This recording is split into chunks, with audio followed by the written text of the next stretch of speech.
Good morning, everyone. Today we're going to be talking about Douglas Wilson's most ridiculous book. And that's saying something because he has written some crazy stuff. Hey, Christoph Ann and Mermaid in the ICU. Doug considers himself something of a writer. You can look at his blog and see that blog and my blog. I'm actually kind of annoyed with him for tying up that name because I think that's a clever blog name if there ever was one. If you don't know who I am, I'm Suzanne Titkemeyer. I wrote for NLQ, for No Longer Quivering, at Pathos for almost 10 years. And I've been writing for other places. So anyway, let's get started.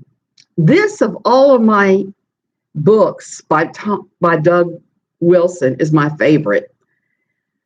It's like a pastiche of fear-mongering, and I can tell which political side that he sits on by reading this stupid book. And I've read a few of his stupid books for NLQ.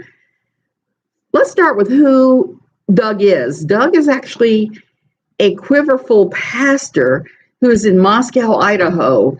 He is somehow running or affiliated with St. Andrew's College in Moscow, Idaho, and he thinks way more highly of himself than the whole world thinks of his theology. He's another one of those pastors that thinks his word is law and the rest of us are just pot-smoking weirdos running around having the gay sex.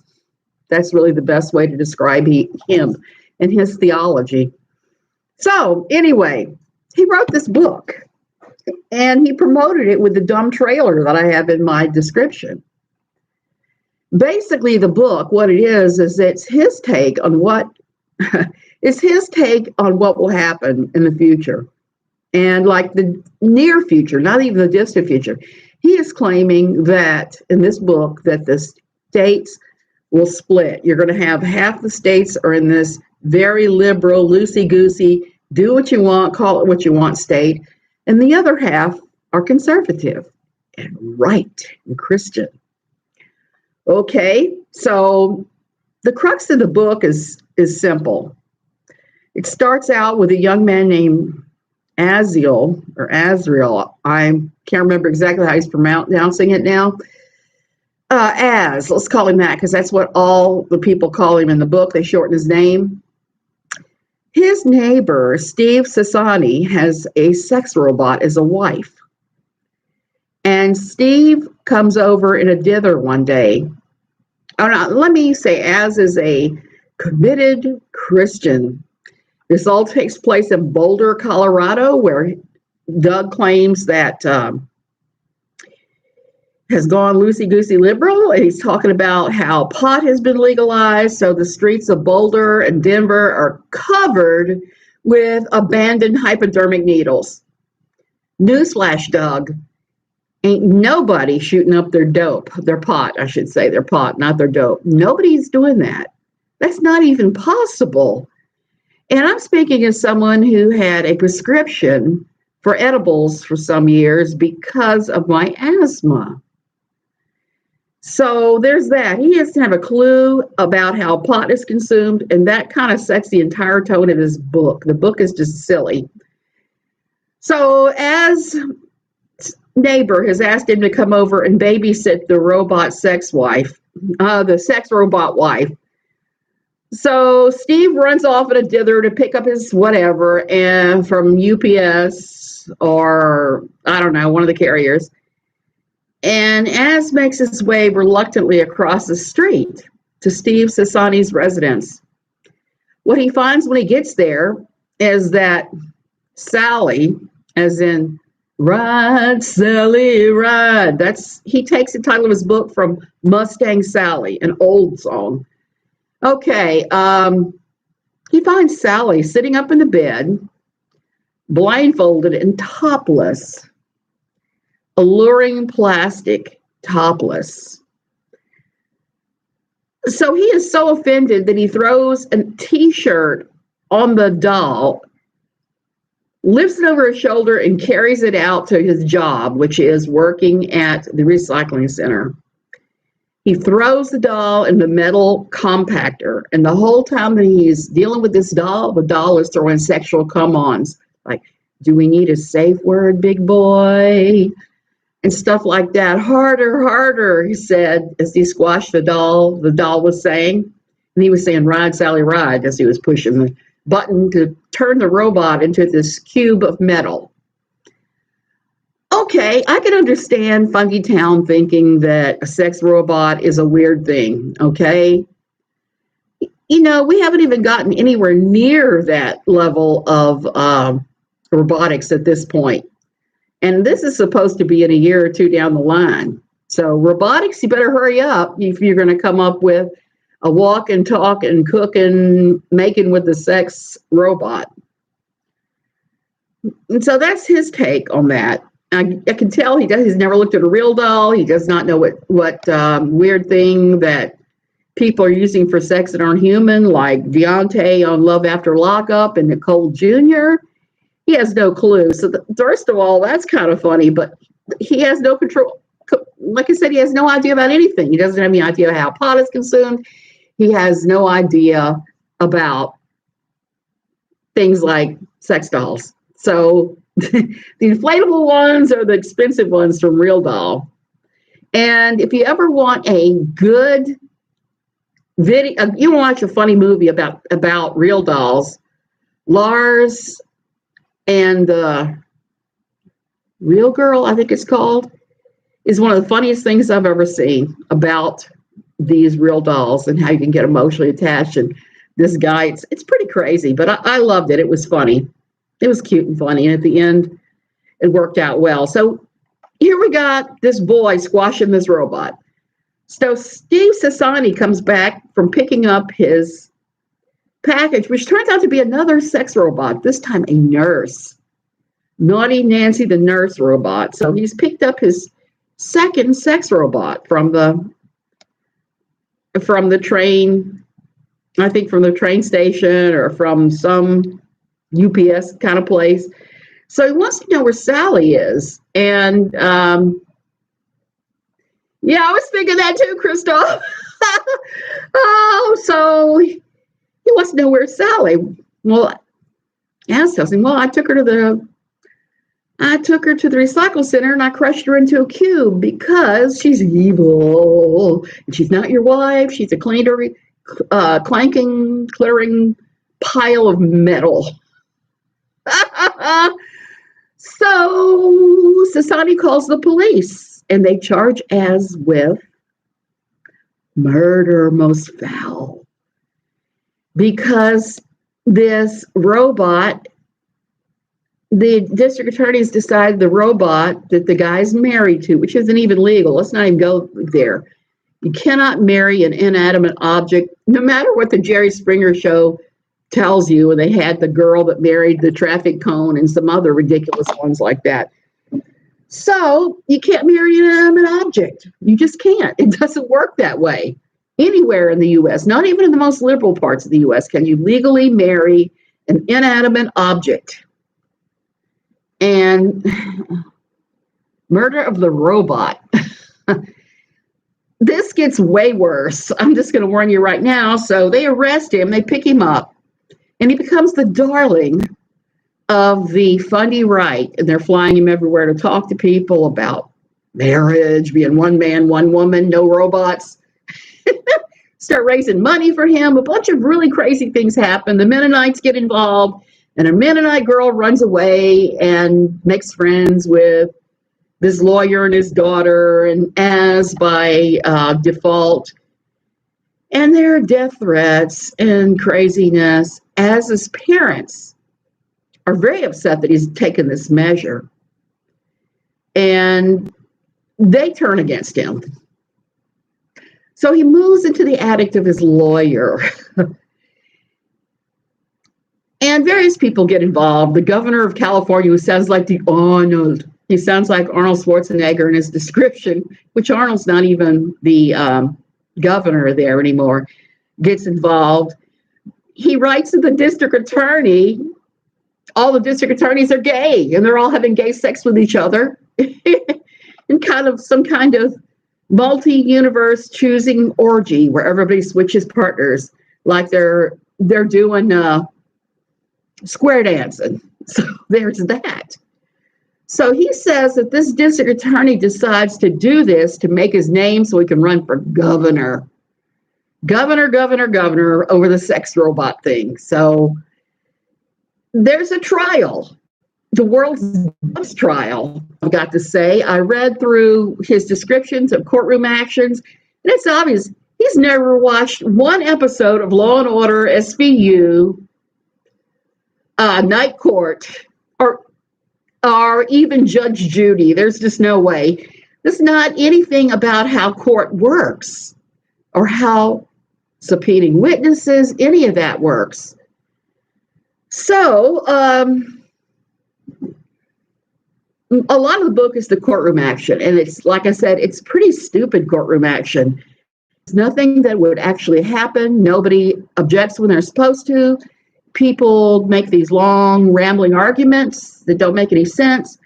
They bring on the lawyer's daughter that Az has suddenly gotten engaged to, or he's somehow making out with or something. The ex-Mennonite friend ends up working in the DA's office and screws the DA by messing up paperwork and letting Az's lawyer know what's going on. So they have this stupid trial. They get all the way to the very end, and it looks likely that Az is going to be found guilty. Suddenly, we have Az, his attorney, his girlfriend, assorted weird family members that have suddenly come back because they've seen the Jesus light. They all rushing up the staircase to the very top of the courthouse, and they all jump on this helicopter. Now, I don't know if you know this, but Boulder is one of those cities that's way up in the mountains. For them to have that big of a helicopter they're claiming and that number of people on it, I'm not saying it can't happen, but I'm saying it's less likely to happen where you have a city that is that far above sea level. It's like in the Andes, when people die on Everest, they don't take them down because the helicopter does not have enough air to actually go up the mountain. So to say you put 20 people on this helicopter coming out of Boulder is pretty ridiculous. I think it's wishful thinking at best. Maybe you can, maybe you can't, maybe the damn thing would just crash. So I know that you could ride a helicopter in Boulder. I just don't know if you could have the kind of one they're talking about. So anyway, they cut off, while they're in the aircraft, on the helicopter, they cut off Az's ankle monitor and they put it in this iron safe box for explosives. And sure enough, as soon as they cross the line out of Boulder, or was it Colorado? Anyway, out of that general area, the thing explodes. So he's alleging that the evil liberals, have rigged a bomb on this stupid guy's ankle monitor to take him out if he tries to escape. I thought the whole purpose of ankle monitors was to be able to track somebody's movements, not to explode their leg off and kill them. So these are either National Guard members or military, and they've come from, I think it was Idaho. They came from a conservative state to rescue Az before they could declare him guilty and fry his ass in the electric chair, I guess. I don't know, how does that work? Because a lot of liberals I know are anti-death penalty. I know I'm a pretty liberal. I'm conservative on some things. I'm kind of all over the map. So, but I'm going to say this. I'm going to come out and say this. I'm anti-death penalty. Why? Because there's no reliable evidence that shows it prevents anybody from killing anybody else. So that's the main reason that I'm against it. Second, it really is kind of cruel and unusual punishment, especially now that you can't get the drugs that they put these guys to sleep with, and you can't use the electric chair. So I think it's a lot more cruel to make somebody stay alive and think about what they've done every day the rest of their lives behind bars. So Az escapes. His lawyer escapes. His girlfriend escapes. The Mennonite girl escapes. The lawyer's ex-wife, who turned gay, escapes. She's now hetero and wants back with him. So the lawyer and his wife are reconciled and they have a second wedding. There's a wedding with Az and his little girlfriend. Sadly, Steve Sassani is out of luck because one of the things that happens before the trial is that Az and his girlfriend figure out that Steve Sassani's legal wife, his flesh and blood wife, is breathing air, eating, doing all the normal things wife, is locked in his basement. So they free her, and she's on the helicopter with him when they take off. She goes to a new life in the very conservative areas. So they all are happy. They all end up together. The evil liberal governor of California that talks like the Arnold is pissed off. The district attorney and all his hordes of gay co-workers are pissed off. People wake up from their stoner haze and go, hey, wait a minute, what just happened here? And Doug et al. Are thumbing their nose at everybody in Boulder. Doug goes on to end this book in the stupidest way possible. He has Az and his now wife take a bunch of long trips together and then talk about how they're enrolled in Moscow, Idaho's St. Andrews University with Doug Wilson, and they're pregnant.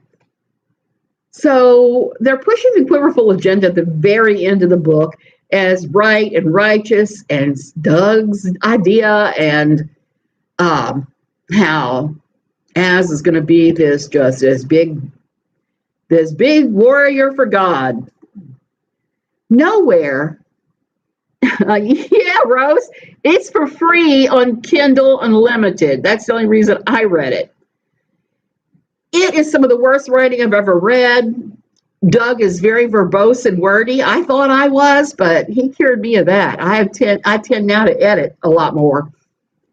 And I'm not saying that any writer can't come up with a stinker. I know I've come up with a couple of stinkers, including a fictional book I was writing that involves some of the bigger female cultural warriors of Quiverful. And I let some friends beta it, and they all said, I can't get into this because the characters are just caricatures. This seems unlikely. So they gave me legitimate feedback, and I shelved the project. It was just one of those scientific wild ass ideas that you get sometimes in the middle of the night. I only wrote a chapter or so. Bad writing is the most entertaining, Rose. And on my book reviews, I'm only going to be doing bad writing, and it won't just be fundies. I'm going to do a review of a book about Jane Boleyn, who was Anne Boleyn's brother, George Boleyn's wife. The book had everybody speaking in Valley Girl terms, and it was just like, oh, like whatever. I was reading this going, oh my God, this has got to be one of the worst books I've ever read. Well, that was before I read this particular book. This particular book. Yeah, they have added firing squads, and at least with firing squads, you're instantly dead. That's not cruel and unusual punishment, whereas being injected with drugs that may or may not work and may take an hour, or frying somebody, that's pretty extreme. There have been too many cases where people have gone to the electric chair and it's been not an instant death. It's been torturous and long. If you're going to have the death penalty, it really needs to be more evenly applied. It needs to be more humane than what they've made it. It needs to be instantaneous. None of this dicking around with things that leave people alive and in torment. Even though I know people they want to see revenge. I mean, really, that's it. Hey, Noelle, they want to see revenge. And that. Next week, I'm going to be doing Doug's other novel that made me laugh my ass off, and I had to review it for NLQ, The Man in the Dark. Now, it takes place in the late 1800s, early 1900s time frame, somewhere out west, I think it was. And it is about a woman that is being pursued by two different men. One of them is a pastor with a past that he's hiding.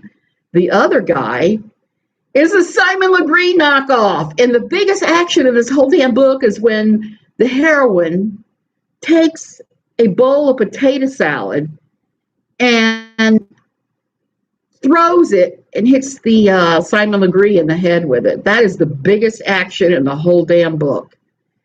There's a lot of blaming and shaming over sexuality. There's a lot of people that are trying to knife each other in the back to get to this woman. It's rather ridiculous. It's pitched as a romance novel. He actually sells it as a romance novel. Now, I hate to admit it, but I have read a pile of those. There have been times in my life where that's about the only book I could access, and I read them because I'm an invariant. I read frequently. But I try not to do that. I try not to ever do that if possible. I have a memory being like 15 years old and being at my boyfriend's grandmother's house in rural Mississippi. And they all went to church, and I stayed home because I was having bad menstrual cramps. I laid in the bed and read Harlequin romance after Harlequin romance that weekend. I read all of his granny's books in a weekend. And, Noelle, when you're someplace like, a good example would be, we were in Cope de Dota, which is south of here, we were there for 4 long months, okay? They had one bookcase full of English language books there. It was a big bookcase. Most of the books were either romance novels or just really weird stuff. And I actually pulled a couple off and told the director of the school, I said, this is erotica. You don't need this book here. So I took those things out because there were little kids all the way from and grown people, from little kids to grown people showing up there and getting English language studies. My husband was teaching there. So that was the only thing I removed. I removed the erotica because it wasn't really a fitting place for it. I read some romance novels then, even though I have a Kindle, because it's just easier to go in there and pull a book off the shelf than it was to get a Kindle book, because I was living in a place with extremely limited Wi-Fi. We could go 4 or 5 days with no Wi-Fi. We could go 2 or 3 days without electricity there. And I will say here, at least when the electricity hiccups or dies, it's on usually within an hour, usually. Except for some pretty extreme circumstances, like one time we heard the transformer go, and that took about 4 or 5 hours. But in Copiague, it just did not exist. They don't have English language libraries here at all. Libraries are few and far between here in Costa Rica. That was my only option when the internet went down, was to grab books off that shelf. And I read a couple of good ones, but I read a whole pile of bad ones. Here, there's no library. I thought about starting one, trying to fundraise, seeing if I could get a local church to donate a room for us to use, something like that. But I have a wonderful friend that goes by the name of Jamie Pellegro. His real name is Jim Parisi. He used to own the bookstore here. He owned the bookstore where they have new books, used books, whatever. So I would see him frequently. I would go in there and buy books. And sometimes I'd just cry on his shoulder about the culture, because he's been here many, many, many, many, many years. Actual books are the best, Rose. They just are. So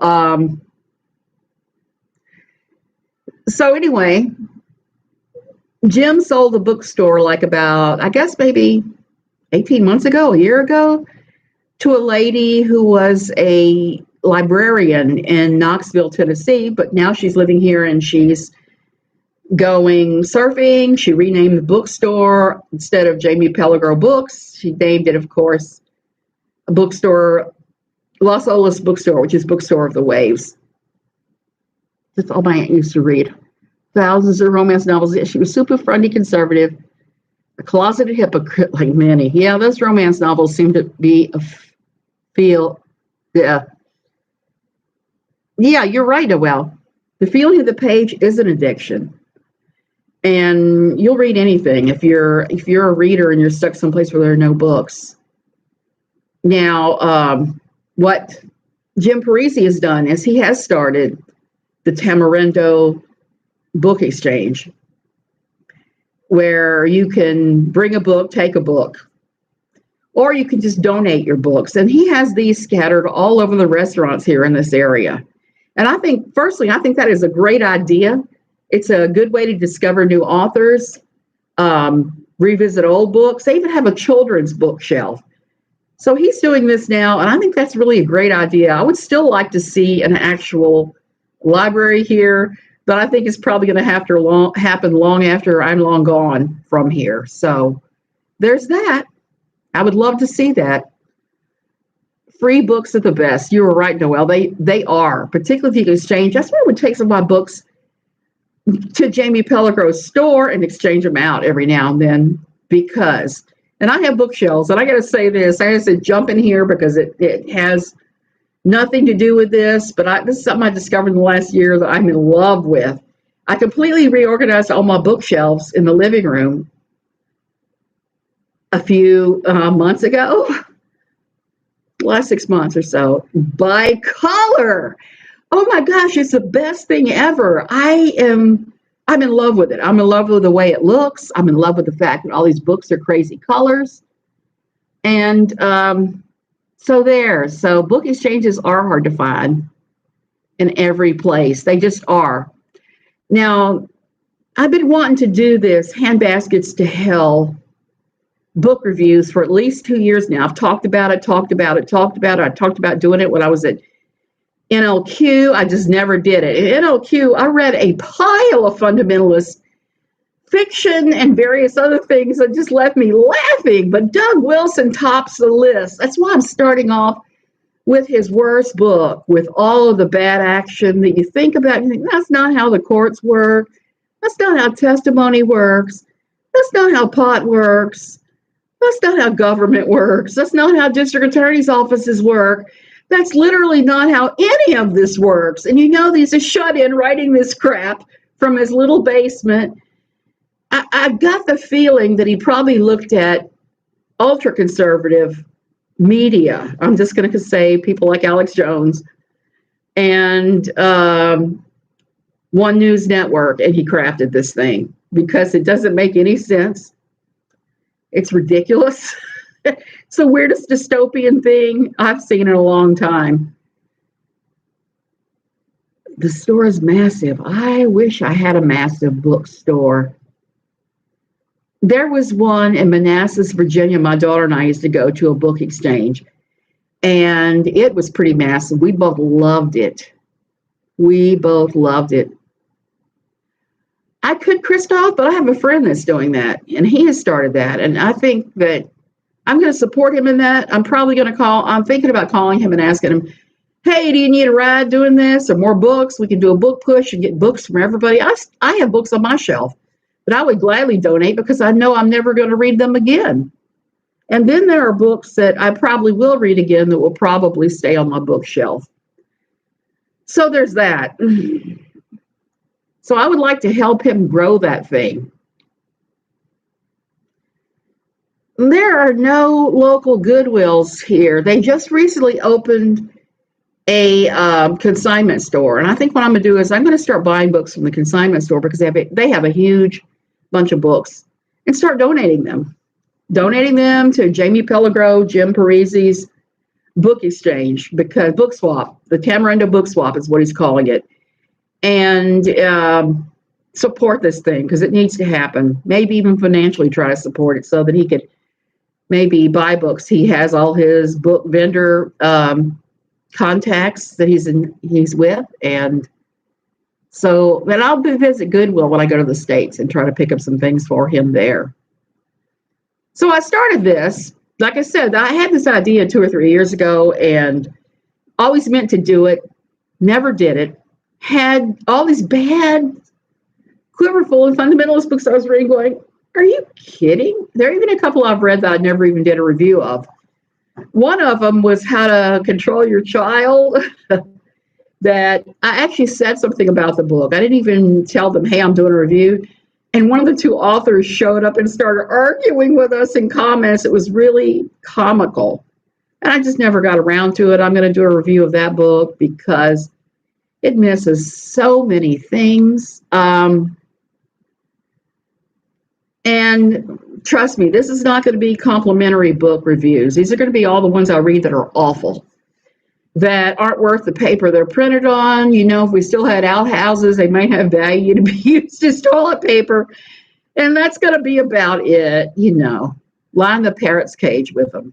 This one, though, if you have a Kindle and you can download a free copy of this, you're going to be reading this going, WTF, every few minutes because you're going to be believing. This, yes, I made this years ago. This I bought at a hip-hop clothing store in Florida. I know that sounds weird, but I went in there with my friend, and they actually had some of the craziest, biggest earrings I've ever seen. So I ended up buying a few pairs of earrings. So yeah, I do make my own jewelry.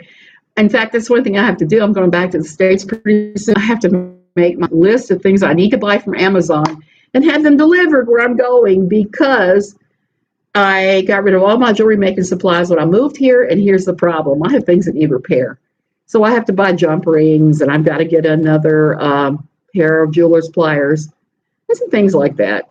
So I'm going to have to do that. I do have some jewelry wire I picked up in the States one of the times, like 2 years ago, and I've never used it. I'm going to use it.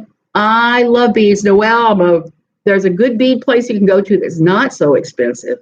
Gemstone beads. It's where I buy all of my gemstone beads. When I'm down in Louisiana, I go to this place called the Turquoise Coyote. It's in my family's hometown of Ponchatoula, Louisiana. You can't miss it. It's right on the main drag of town. I think it's near the Methodist church maybe, but it's on the main drag. You can't miss it. It's this old-fashioned storefront. And they have every kind of gemstone beads you could imagine cheap. I love the place. I go in there every time I'm down in that part of the world. That's one of the things, like, I got to go to the gemstone place. It's a warehouse. You just get what you want and pay for it. And I think the most I've ever paid is maybe $100. And that day I had like a box. Yeah, so there's that. Beads can be so expensive. When you go to Arkansas, maybe go down there. But you might find some places in Arkansas too. The thing with Louisiana is, you know, New Orleans is a pretty major port. So there's some things you can actually get pretty cheap in South Louisiana because they're coming straight off the boat. And I believe that gemstones are one of those things that are probably going to be cheaper to buy down there. They always were for me, and I would go nuts and just buy oodles and oodles and oodles of stuff. So there's that. And so next week it will be The Man in the Dark by Doug Wilson, a romance novel that contains potato salad flinging as a romantic gesture, I guess. I can't tell. I'm so confused by some of his books right now. After that, I think I'm going to do Debbie Pearl's Neuroplasticity.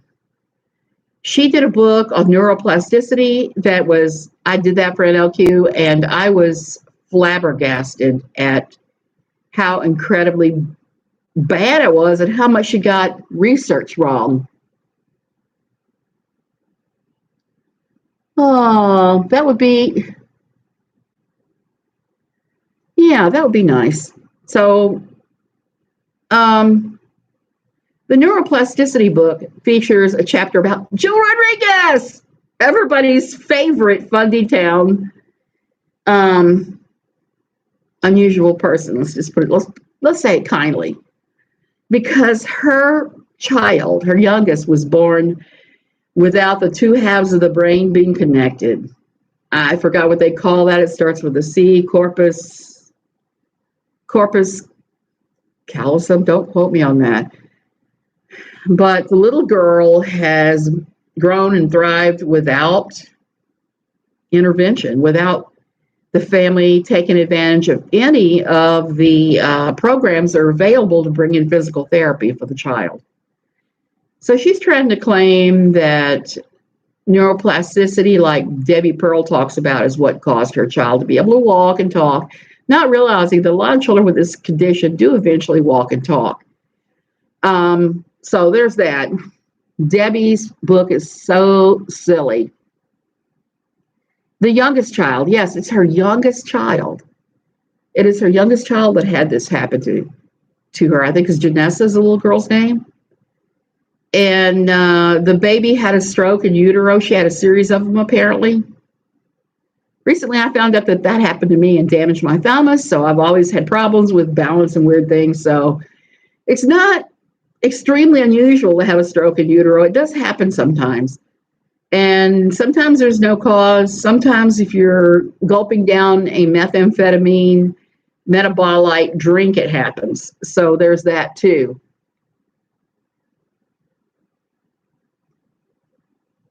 Yeah. Okay. How did I miss that? Oh, friends, I'm so sorry. She looks so ill. She always looks ill, that poor child. All of those babies look ill. Her younger children do not look healthy. And I'm not saying that lightly. I don't know what's going on in that household, but something must be to look that unhealthy. Unless it is, sometimes I do see children with olive tone skin that have a white mother that end up looking unhealthy too. They end up with dark circles and things. And it's just something to do with the pigment of being mixed dark person with light person. I've seen that before. So I would hate to say it's her fault, but she probably isn't feeding them like she should. Oh, Rose, I'm sorry to hear that. She probably was an amazing lady, particularly if she was making jewelry.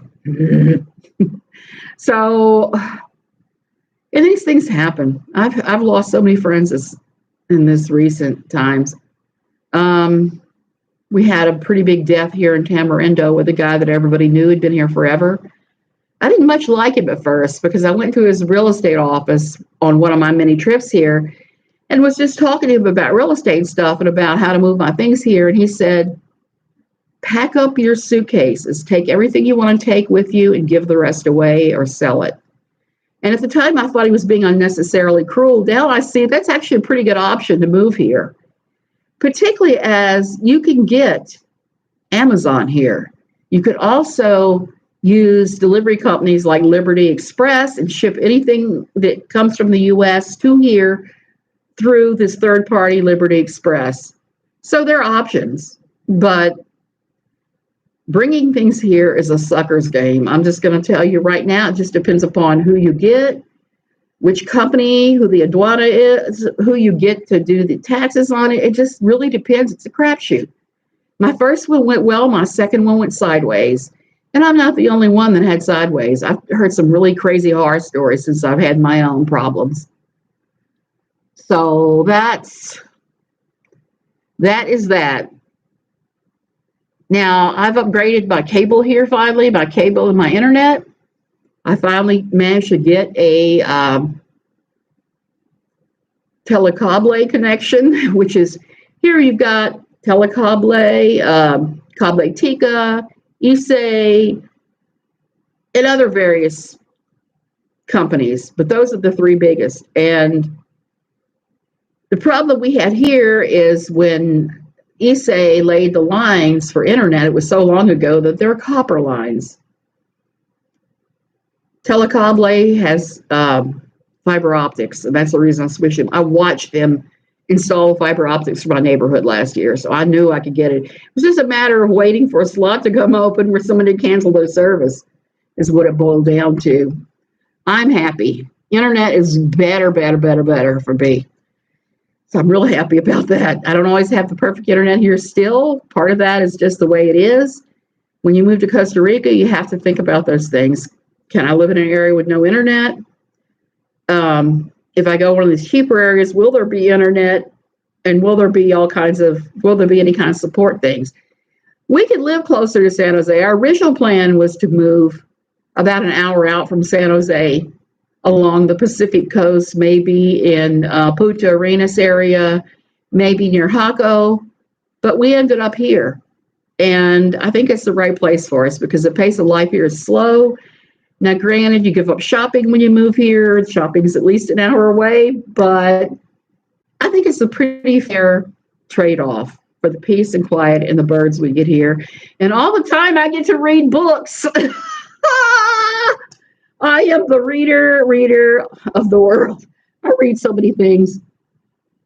Did you only take what you could fly with, or did you have things shipped? Both. I showed up here with 7 suitcases. 7. Because I knew I was going to need basic things, like I was going to need to bring a set of sheets and a quilt. I needed to bring basic cooking utensils, things like that. My husband asked me to pick up lamps, like cheap little desk lamps at Walmart or Target, because the school he taught at, the lighting was very poor. So I brought a bunch of lamps and we donated them to the school. I brought my sewing machine down in my baggage. I'm glad I did. I brought some projects with me. I didn't bring yarn, but guess what? I figured out where the nearest yarn was, and I learned to take the bus into San Marcos and to buy the yarn. So that became pretty awesome of a thing to do.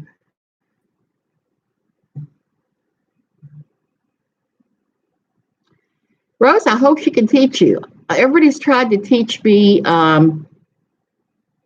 knitting, and it hasn't worked out.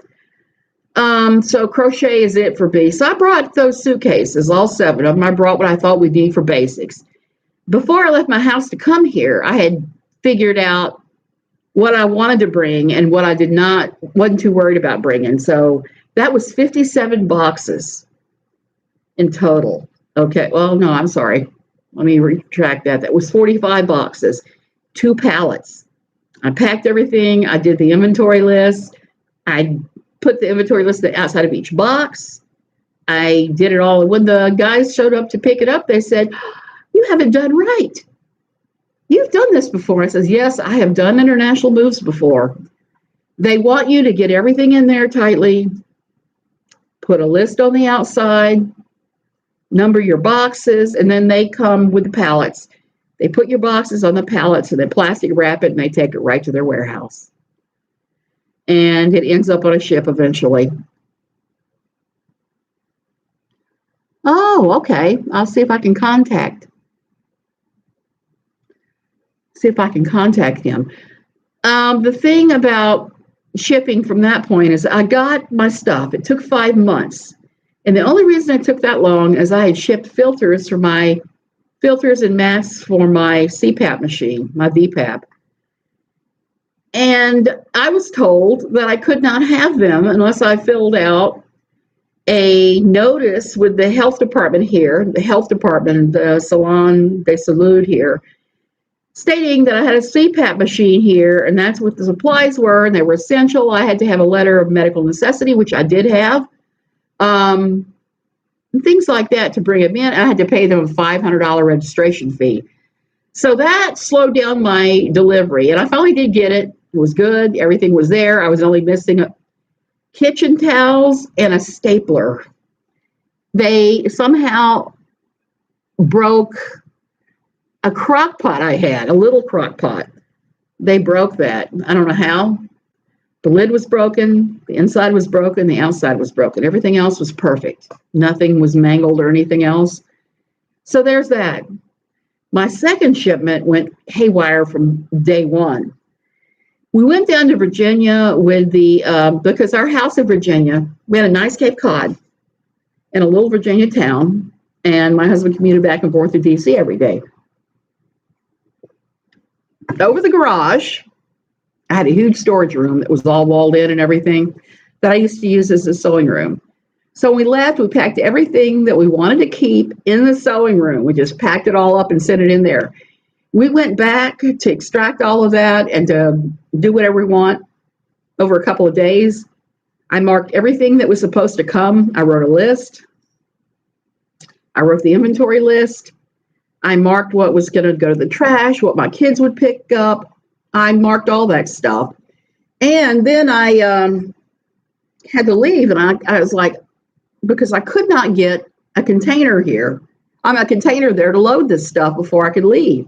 I just could not. They didn't have it. So what I ended up doing was my realtor said, oh, I can handle this for you. No problem. No problem. No problem. While I'm on your house. So I said, okay, here's the list. I'm bringing one to me to Costa Rica. Here is what goes where. And it was supposed to be 57, 58 boxes in furniture. He packed everything. He even packed the trash. He ignored the stuff that went to Goodwill. He just packed everything in the container. So when the container got here, it had over 200, almost 200 items in it, like 187 boxes or items. So when it got here and I got contacted, a few days later, Costa Rica went into a large, large strike, a general strike. All these people working in these different industries struck. So I was talking to the lady to try and get clearance and all this. She said, don't worry about it. Just write a statement and we'll get it all through. You may have to pay a small fine. So anyway, long story short, that's exactly what I did. And because the strike went on 6 or 8 weeks, I didn't get it in. It wasn't officially filed with the government until 6 weeks later. There's a 1 month window that I was unaware of, or I would have been like hand carrying everything everywhere and insisting they do it. So they said, well, guess what? You can have 58 boxes in your furniture. You need to come down to San Jose and mark which pieces you want. So we went in there, we went through everything. We marked each item we wanted. And I mean, that was one of the worst days of my life. And everything was filthy in the warehouse, and everything had gotten filthy being shipped. My china cabinet had a snapped off leg that nobody seemed to know. So they said, okay, we'll bring it to you. Well, what they brought was not at all what we had marked. They even brought several bags of trash. They brought the drawer from my desk, but they did not bring my desk. So it just got stupid. And there was no way around it. The government seized all the other stuff and they sold it at auction. So there's that. Even though I've been told now that it was all destroyed because they couldn't hold an auction during COVID times, and we were still dealing with this right up until COVID. I had to get to a place where I was okay with losing everything, and guess what? I don't miss it. I just do not miss it. I don't miss it. It was a nightmare, but I've heard worse nightmares. Someone I know, her goods were held up at the Port of Limon, where most of this comes through, for well over a year, and by the time she got her container opened and to her, the whole thing was full of rats, and they had chewed through everything, and there was nothing that was salvageable. Not her appliances, not her photos, not anything. And one of the weirdest things about ours is when I got my box of photos, there were photos of some other family in there, some other family in the U.S. So I posted those a couple of times in public photography boards, and nobody's come forward. So I have some other families' photos, like 5 or 6 of them at least. And it's kind of sad because I'd like to return those photos to the family, but it's not happening. So that's my story about shipping. The only person I know that did not have a problem shipping their stuff here was a friend of mine who's quite wealthy. And what she did was she hired like Allied Van Lines, or one of the big companies that does worldwide shipping. They came in, they boxed all of her stuff. She didn't touch a thing. They boxed everything. They did the inventory. They filled the container. They sealed the container. She had all her stuff like 8 weeks later. All of it. And all of it was there. And Dwana didn't steal anything. Nobody at the clearance company stole anything. It was all intact and perfect. I was really shocked. She got all of her stuff back. and it was all. So it was a move from hell. And I was surprised at what made it through. I opened this one thing, and it was a basket of mine, and it was stuffed with all of the blue and white Staffordshire antique china that I been collecting for years. None of the plates were wrapped, nothing, but nothing was broken. I couldn't believe it. It's like, how in the hell did this happen? So there's that. And it really funny, they seized all my Bibles. I thought that was pretty funny. So it's like, okay, you want my Bibles? Go ahead. And so I have not really paid much attention beyond that now. Like I said, I don't miss anything. I thought I would. There was my wedding dress, my mother's wedding dress, and my great-grandmother's wedding dress among those things. And that's all gone. I did get my bridal veil, so I did get something. Move from hell? Yeah, so I warn everybody, if you're coming here, there are ways to do it. Spend the money up front, pay the big bucks that Allied Band Lines or whoever wants, have them pack, have them inventory, have them clear customs as part of your big fee, and you'll come out way ahead. You will end up spending less money than we spent. I didn't spend much to ship over here. The first shipment, 2 pallets, I paid $1,500 maybe. Total, maybe $1,200. And the taxes weren't much. $300, something like that. It was small.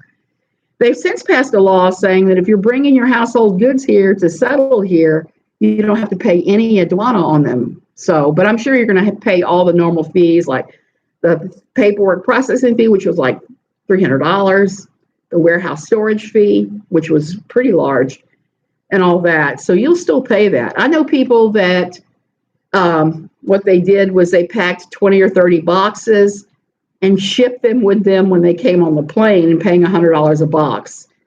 And while that seems expensive, it may have been cheaper in the long run. So every time I've done an international move, I've either lost stuff or had stuff broken. So that doesn't surprise me at all. That's exactly what happens. So you guys, I've been talking almost an hour and my voice is going. I'm still struggling with this flu that my husband gave me that he's had. And now my nose is all infected. So what else can happen? Yeah, so I'm going to go ahead on and go. You guys have a great day. 20 to 30, 25 miles away. Oh, it's a kind of local Rose. Yes, they deliver your home destination, Mermaid. They deliver it right to your front door. They delivered my friend's stuff right to her front door. So, yeah, you guys stay safe, stay sane. Don't engage with without a box of Kleenex, or like I'm starting to figure now, is without an actual lawyer. Okay, and have a great Sunday afternoon.